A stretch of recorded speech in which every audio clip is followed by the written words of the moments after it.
Estamos hablando todavía, nos mantenemos, y también quiero decirle que hay libros que hemos traído más. Sí, nos gustaría que cada uno de ustedes pueda tener ese libro, que Tonta es la vela, como ha abierto mucho nuestra mente para predicar aún de gente que jamás predicaríamos. La verdad es que nunca se me hubiera ocurrido predicar de Barrabás. Y el día de hoy de otro hombre que pasa desapercibido cuando hay un gran mensaje en este hombre, como la palabra, el evangelio muestra rayos de luz impresionante que tocan lo más profundo de nuestro ser en pequeños detalles que no se predican. Estoy seguro que usted nunca oyó predicar, ni siquiera sabía el nombre de él, de más. Hay uno, y no es el mismo, que Pablo habla y dice, abandonándonos, Demas y otro más.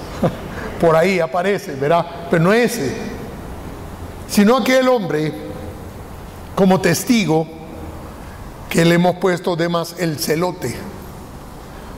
Y voy a explicarle un poquito sobre este asunto y usted puede entender de quién estoy hablando, ¿verdad? Le llamamos comúnmente el buen ladrón.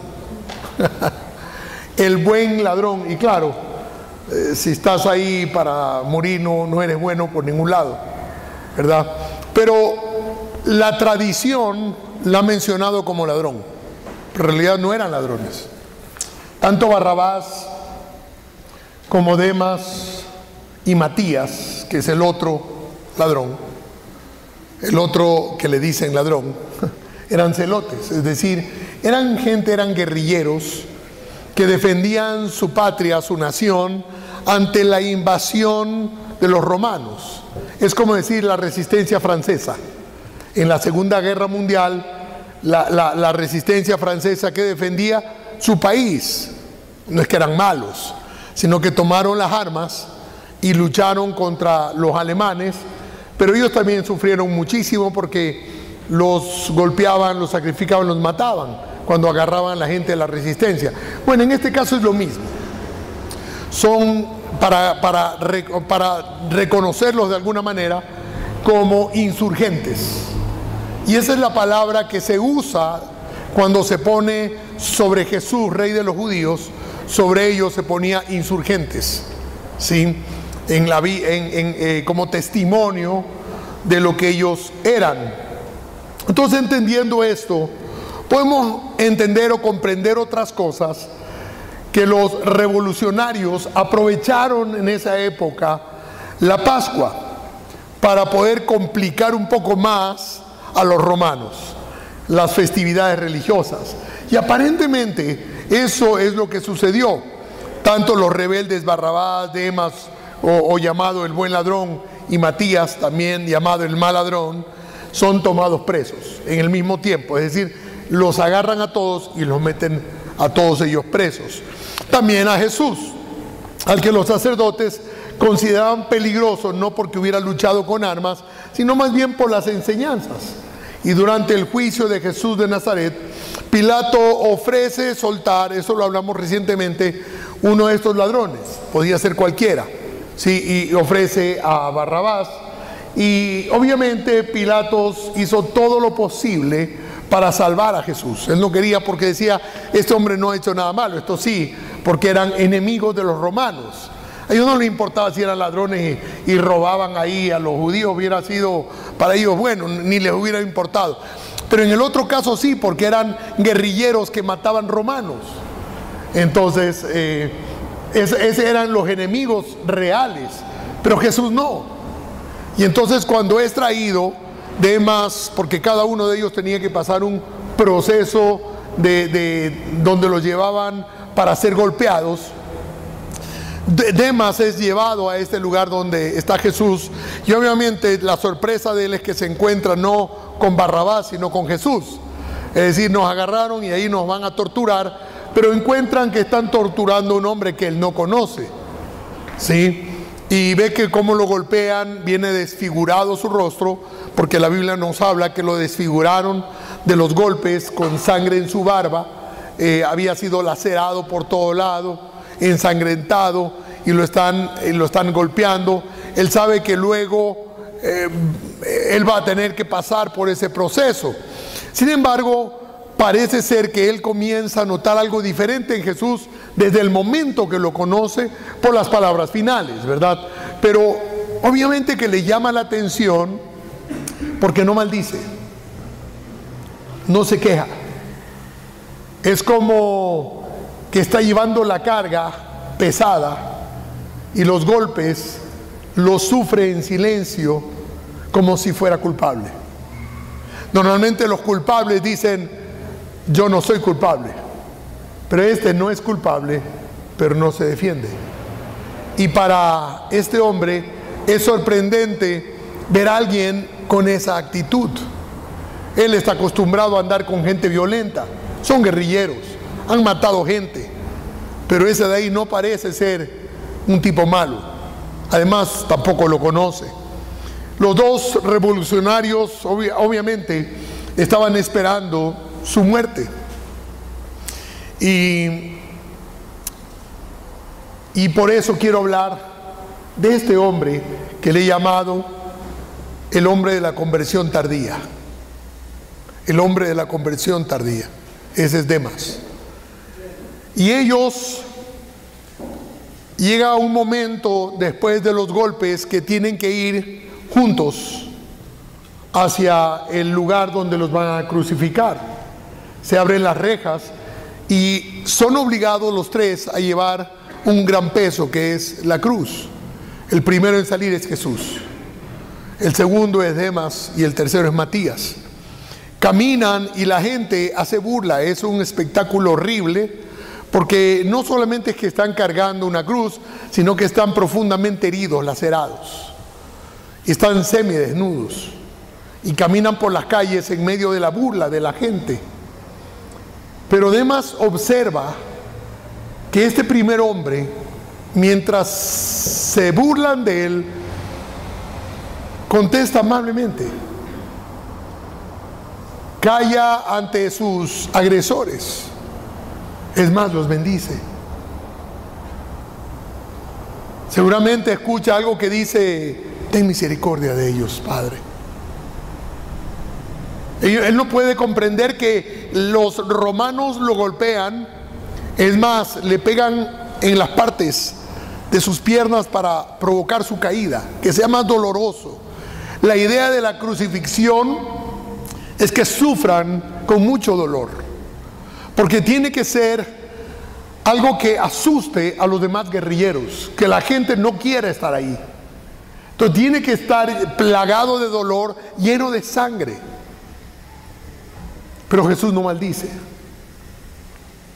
Y eso comienza a causar la atención de Demas, mirando silenciosamente lo que está pasando. La crucifixión es demasiado horrorosa. No puede ser crucificado en Jerusalén porque es una ciudad santa. Y eso es maldición pura. Por eso la Biblia dice que Él se hizo maldición por nosotros. Y tiene que salir de fuera del lugar santo para llevarle a este lugar llamado la calavera. Un lugar de maldición. La Biblia dice que se hizo maldición por nosotros, porque tenía que ser en un lugar específico. Además va entendiendo, quizás va pensando, ¿qué habrá hecho este hombre para ser tan maltratado y tan odiado? Pero he escuchado que hacía cosas buenas. ¿Cuál sería el pensamiento? No lo sabemos, no está registrado. Lo que sí sabemos es que caminaban muy cerca el uno del otro. De repente lo golpean tanto y él se va al piso de bruces, este carpintero. Y oye que un guardia grita y dice: ayúdalo. Alguien de la ciudad de Cirene. Este hombre posiblemente de raza negra fuerte, coge el madero y lo carga, pero aún así no maldice. Le llama la atención. Por fin llegan al Gólgota y además sabe que ese es el final de todo. Jesús es acostado sobre la cruz que está en el suelo. Lo acuestan, lo obligan, alguien lo empuja, lo tira sobre la cruz y otro le quita la ropa, lo deja totalmente desnudo, humillado. Ya la humillación había sido grande. Tirita de frío, es el maestro, está solo. Expuesto públicamente. Es terrible. Y Demas dice, eso viene también sobre mí. Pero aún así, no maldice. Él ve cómo lo clavan en la cruz. Unos clavos gigantescos atraviesan las muñecas. El dolor es espeluznante, terrible, pero no maldice. Seguramente sigue diciendo, bendícelos, papá. El Cordero de Dios. Y eso le conmueve al hombre.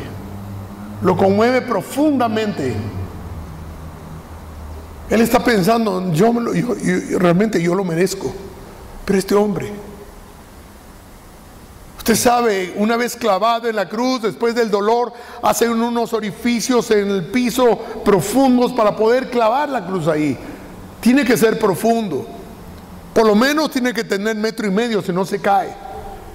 Levantan entre algunos y empujan, y ese cimbrón de la caída hace que cualquiera se retuerza de dolor, porque queda solamente colgado de los clavos. No tiene cómo agarrarse. El dolor es brutal. Ahora experimenta además, y él maldice. Matías también comienza a maldecir, porque eso es lo que hace alguien que está siendo sacrificado. Alguien que ya no me importa, ya voy a morir, entonces escupe a la gente o maldice a los que lo están. Pero Jesús no, es diferente, y eso lo está mirando. Hay una gran diferencia. Ellos siguen y la gente se está burlando, la gente le escupe. Se oye un silencio. El otro también, Matías, comienza a insultarlo. Y de repente se oye algo en medio de esto que conmueve el espíritu de Demas. Padre, perdónalos porque no saben lo que hacen. Eso es claro, él lo escucha con claridad, por eso está registrado. Veamos por un momento lo que dice Lucas, que es el único que lo dice claramente. Lucas 23, 35.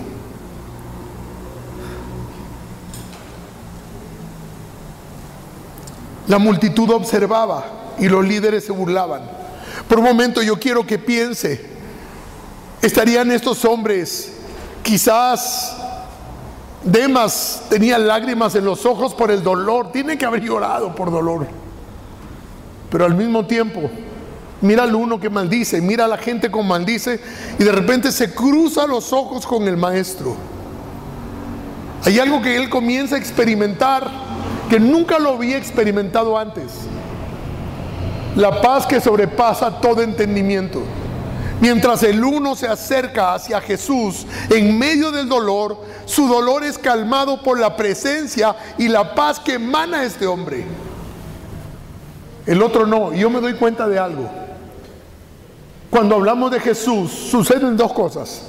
Hay gente que se endura en el corazón y gente que se ablanda del corazón. Y te has dado cuenta seguramente porque le has hablado a alguien de Jesús y dice, yo necesito esto. Esta semana hablaba con una pareja, ninguno de los dos era cristiano, pero fui porque lo conocía a él y sabía que estaban atravesando un serio problema los dos. Un problema muy complicado entre una pareja. Y mientras ella se quebraba, él todavía resistía un poco. Decía, sí necesito, gracias, pero no es, necesito tus palabras, no a Cristo. Mientras que la otra persona decía, yo necesito a Cristo. Y eso es el efecto de Jesús. Por eso hay gente que dice, yo predico de Dios, no de Jesús, porque Jesús es polémico. Pero carambas, Cristo es nuestra predicación. De Él predicamos, de Cristo. Y Cristo está bendiciéndolo con su mirada. Se cruzan los ojos en la cruz. Hay ternura. Al mirar hay ternura. Él no puede entender, el ladrón no puede entender cómo un hombre que está siendo brutalmente asesinado que es injusto lo que está pasando ahí, todavía tiene ojos de misericordia y de ternura. ¿Acaso no es los mismos ojos que nos mira cada uno de nosotros? Porque en estos dos hombres está representada la humanidad, lo que somos realmente en el fondo. Por cuanto todos pecaron, dice la Biblia. Pero este hombre está impactado. Este hombre no tiene muchas palabras que decir. Él siente que le está faltando el oxígeno, el aire. Los dejan ahí morir lentamente. No les rompen las piernas todavía, porque tiene que ser lento. Tiene que haber dolor excesivo para que el mundo aprenda. La multitud observaba, dice Lucas, en el capítulo 23, versículo 35. Y los líderes se burlaban. Salvó a otros, decían, que se salve a sí mismo si de verdad es el Mesías de Dios, el elegido. Los soldados también se burlaban de él al ofrecerle vino agrio para beber. Y yo pensé, ¿habrá tal maldad en el corazón del hombre? Pero pastor, ¿por qué? Por una simple razón. Nadie tomaba vino podrido, pero ellos tuvieron en su mente traerlo hasta la cruz. Es decir, alguien pensó, le voy a dar este vino podrido y llevarlo hasta allá para poner la boca y ver la cara que pone. No hay maldad en esto. En cada acto, cada cosa que hicimos, lo llevó en la cruz. Cada acto de maldad que hiciste por alguien o dijiste de alguien, se lo hiciste a él, dijo Jesús. Y exclamaron: si eres el rey de los judíos, sálvate a ti mismo. Encima de su cabeza colocaron un letrero que decía: este es el rey de los judíos. Uno de los criminales colgados junto a él se burló, el que estaba endurecido en su espíritu. Así que eres el Mesías. Mira que tiene todavía capacidad de burlarse en medio de tal dolor. Y eso me enseñó una lección. No siempre el que está pasando una prueba de dolor busca de Dios. Quizás los que estamos aquí representamos además más sensibles ante la necesidad del Señor. Y por eso nos reunimos, por eso nos congregamos, porque buscamos más de Él. Pero este hombre no. Este hombre todavía tiene la capacidad de burlarse, tiene la fuerza de burlarse. Casi ya no tienen oxígeno para respirar, porque la crucifixión no es otra cosa que morir ahogado. Los pulmones quedan colgados, no pueden respirar. Por eso había que quebrarle las piernas.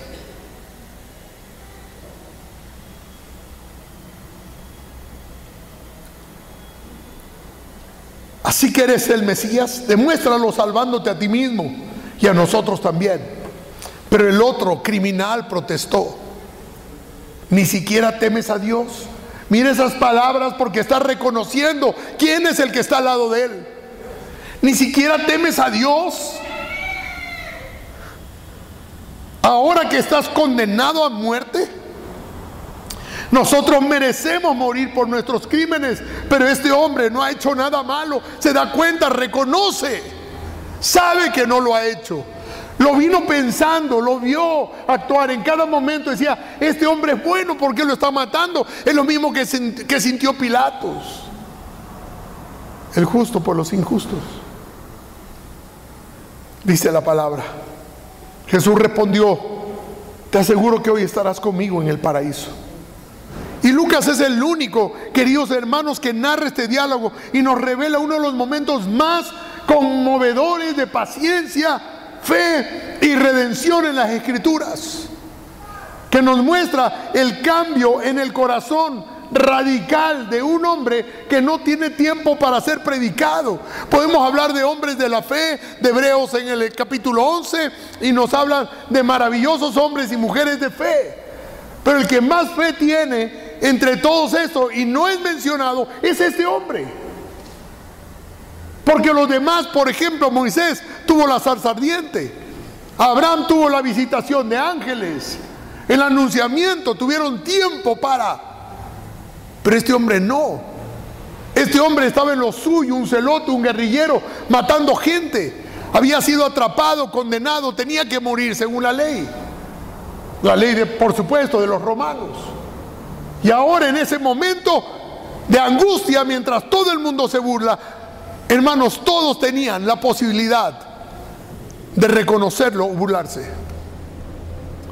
Pero este hombre tiene un acto de fe que no es que lo dice, sale desde lo profundo de su corazón, y Jesús lo sabe.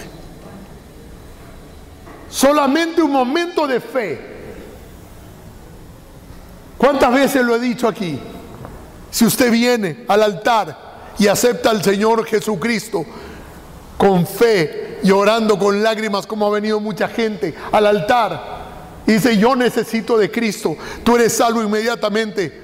Si te mueres en ese momento, te vas al cielo. Pero nadie se muere por recibir a Cristo aquí en el altar, porque luego te vas para tu casa, y la única manera de mantener tu fe es mantenerte en comunión a través de la palabra de Dios. Si no, no hay posibilidad. Por eso que muchos dejan de alcanzar la gracia de Dios, porque el día a día te va matando, el día a día te va crucificando, el día a día, en vez de bendecir, maldices. Yo aprendí muchas lecciones desde que estoy en la iglesia, a no maldecir los que me persiguen, a no defenderme de los que me atacan, porque Jesús no se defendió, Él cayó, porque estamos en una lucha, en una guerra espiritual. No es la gente contra mí, es el diablo contra Cristo, y yo pertenezco al ejército de Cristo, y por eso siempre me van a atacar, y voy a mantenerme hasta el final sin defenderme, aprendiendo lo que el maestro nos enseñó. En silencio seguimos avanzando y dejando que Él sea el que nos defienda. Amén. Y este hombre sabe, este hombre entiende, este hombre está llenando su vida de paz, de una paz que nunca antes había experimentado en medio del dolor. Y le dice: Jesús, acuérdate de mí cuando vengas en tu reino. Reconoce primero que Dios, y segundo que Él es la puerta, el camino, que nadie va al Padre si no es a través de Cristo. Y le dice: este es el Cristo y tiene un reino. Por eso le dice: acuérdate de mí, quizás con el último aliento que le quedaba.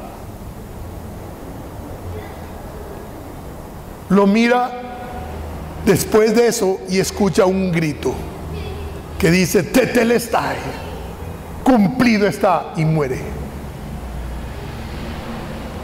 Yo no sé, pero para aquel hombre fue un momento glorioso.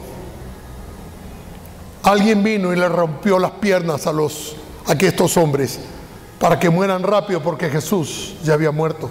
Para asegurarse, le atraviesan la lanza, pero a ellos les rompen las piernas, ya no pueden defenderse, y mueren. ¿Sabe lo que es entrar? Es el único hombre que tiene esa experiencia de morir al lado del Mesías y entrar de la mano al reino, al paraíso eterno con Cristo. Entonces, que me hace pensar muchas cosas, que yo saco algunas lecciones de todo esto.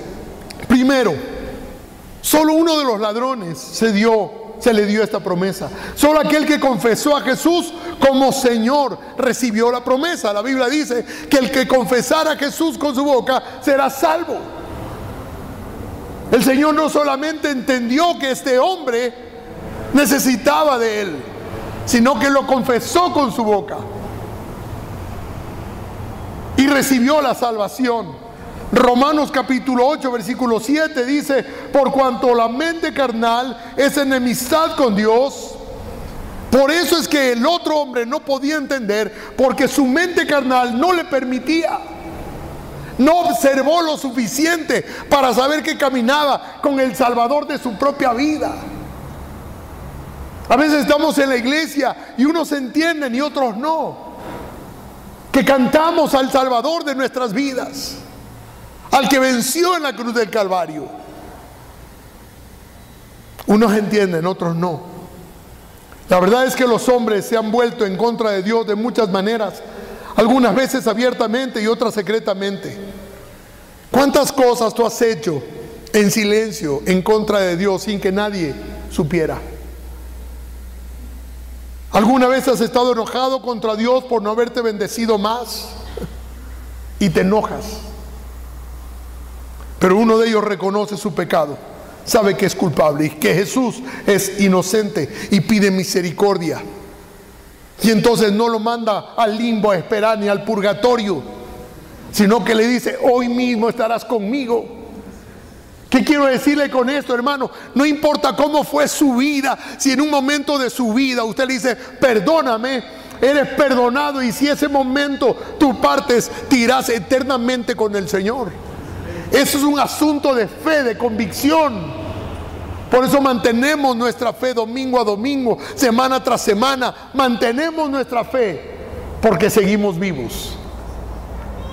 Pero lo que nos deja decir, lo que nos deja ver la palabra, es que no vas a ningún otro lugar, sino directamente a la presencia del Señor. Mire ese rayo de luz que nos deja ver este hombre en un momento por su fe. Hoy nosotros podemos darnos cuenta de las palabras de Jesús: hoy mismo estarás conmigo.